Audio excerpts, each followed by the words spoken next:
Python programming series की आज की इस वीडियो में हम पाइथन फंक्शंस के बारे में जानेंगे। हम जानेंगे कि कैसे हम पाइथन फंक्शन के अंदर पैरामीटर्स को पास कर सकते हैं, कैसे हम आर्ग्यूमेंट्स बना सकते हैं और कैसे हम किसी भी फंक्शन के अंदर कोई भी लॉजिक बना के इस लॉजिक को रिपीटेटिवली होने वाले वर्क में यूज कर सकते हैं। So without further ado let's get started. Python function codes का एक ब्लॉक होता है जिसके अंदर आप कोई भी लॉजिक बिल्ड कर सकते हैं और इस बिल्ड किए हुए लॉजिक को आप जहां भी जिस भी प्लेस में अपने कोड्स के अंदर यूज करने वाले हैं इस फंक्शन की हेल्प से इसे रन कर सकते हैं। तो एक सिंपल एग्जांपल से समझते हैं। सबसे पहले फंक्शन को देखते हैं कि फंक्शन को कैसे लिखते हैं। तो फंक्शन के लिए पहले डिफाइन करना होता है, तो उसके लिए लिखते हैं DEF डिफाइन स्पेस, उसके बाद किसी फंक्शन का जो भी आप नाम रखना चाहते हैं फंक्शन का वो नाम ले सकते हैं। जैसे मैं नेम ही इस फंक्शन का रख लेता हूँ। इसके बाद स्मॉल ब्रैकेट लगाएंगे और इस स्मॉल ब्रैकेट के अंदर आप कोई भी पैरामीटर पास कर सकते हैं। तो एक बार मैं इस फंक्शन को लिख लेता हूँ, उसके बाद हम इसके अंदर पैरामीटर पास करेंगे। यहाँ हम ब्रैकेट क्लोज के बाद कोलन्स लगाएंगे एंड देन प्रिंट करेंगे। प्रिंट में हम एक स्टेटमेंट ले लेते हैं, दिस इज अ फंक्शन, और इस फंक्शन को अब हम क्लोज करेंगे नेम एंड देन इसे क्लोज करेंगे।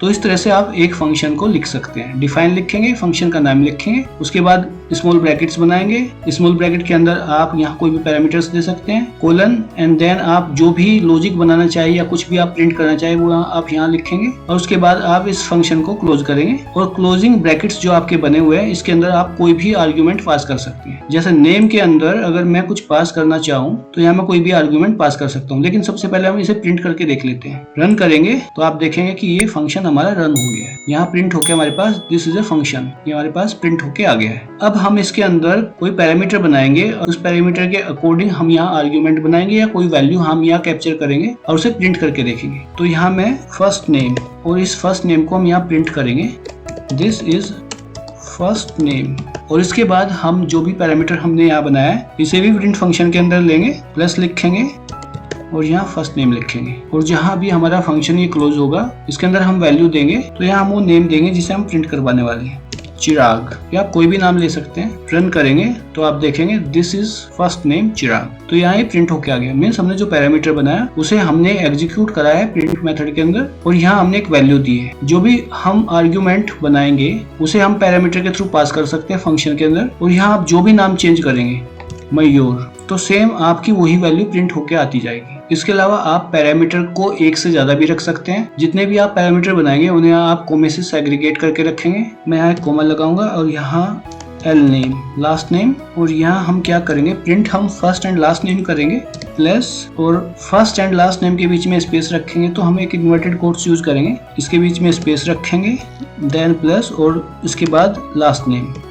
सेम हमें जितने भी हम पैरामीटर रखेंगे उतने ही हमें वैल्यूज रखनी होगी। तो यहाँ हम एक वैल्यू और क्रिएट करते हैं, मयूर चौहान, कोई भी नाम आप रख सकते हैं। अब इसे प्रिंट करके देखते हैं तो ये नाम प्रिंट होके आ गया, मयूर चौहान। तो इस तरह से आप कोई भी फर्स्ट नेम या लास्ट नेम या कितने भी आप पैरामीटर्स यहाँ रख सकते हैं और उन पैरामीटर्स के रेस्पेक्टिव आप यहाँ वैल्यूज क्रिएट करेंगे या आर्ग्यूमेंट्स बनाएंगे और उन आर्ग्यूमेंट को प्रिंट मेथड के अंदर आप यहाँ से कॉल करके उन्हें प्रिंट करेंगे। इसके अलावा आप यहाँ पैरामीटर्स में आर्बिट्री मेथड भी यूज कर सकते हैं। आर्बिट्री यूज करने के लिए आपको यहाँ star as a assigning operator use करना पड़ेगा, क्योंकि जितने भी आप पैरामीटर बनाएंगे सेम आपको उतनी ही आपको वैल्यूज यहाँ जनरेट करनी पड़ेगी। जैसे मैं यहाँ से लास्ट नेम को हटा देता हूँ, सिर्फ यहाँ एक ही मैं पैरामीटर रखूंगा और यहाँ मेरे पास दो वैल्यूज है। अब अगर मैं इसे रन करता हूँ तो मुझे एरर मिलेगी। तो अगर मुझे इस सेम केस के अंदर मैं आर्बिट्रेरी मेथड अगर यूज करूंगा तो मैं यहाँ एरर से बच पाऊंगा और मैं असाइन कर पाऊंगा कि मुझे किस वैल्यू को प्रिंट कराना है। तो इसके लिए जो भी आप यहाँ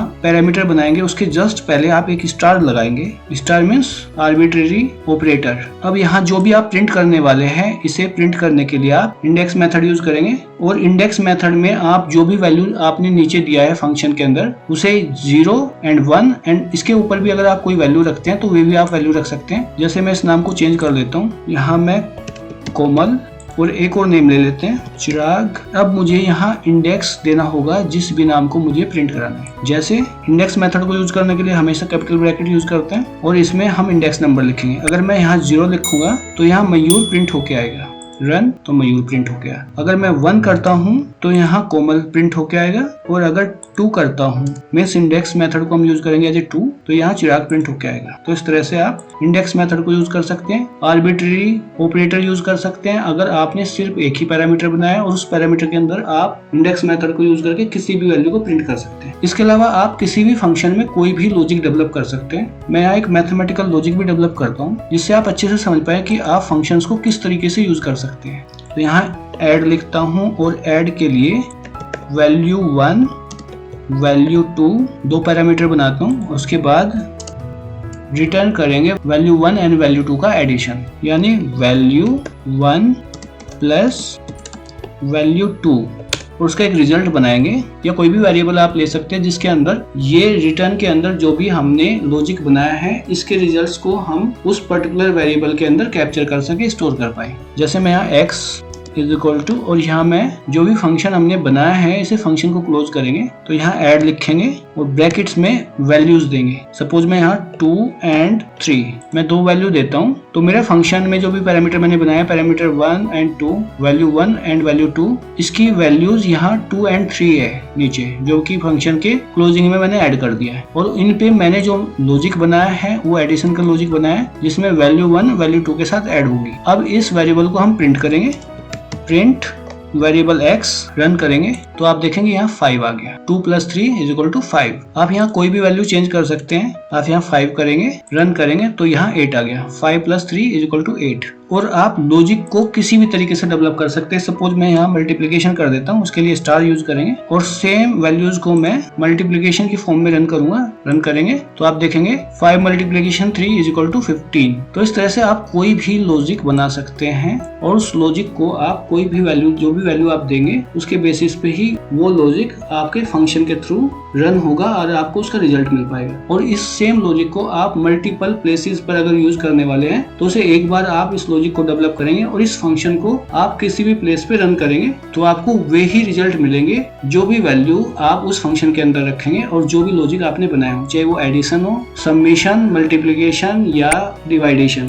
आप कोई भी लॉजिक बना सकते हैं और आप कोई भी कंडीशन बना सकते हैं जिसके बेसिस पर आपका फंक्शन एग्जीक्यूट करेगा और आपको रिजल्ट जनरेट करके देगा। तो इस तरह से आप पाइथन फंक्शन को कोड्स के ब्लॉक को बनाने में यूज कर सकते हैं, जहां आप कोई भी लॉजिक डेवलप कर सकते हैं। जिस लॉजिक को आपको बार बार अपने कोड्स के अंदर यूज करना है उसे आप किसी फंक्शन में बना सकते हैं। फंक्शन के अंदर जो भी आप वैल्यू इनपुट करेंगे उसके अकॉर्डिंग आपके पास रिजल्ट्स जनरेट होकर आ जाएंगे। सो आज की वीडियो में बस इतना ही। Thanks for watching. I will see you in the next video. Till then take care, bye bye.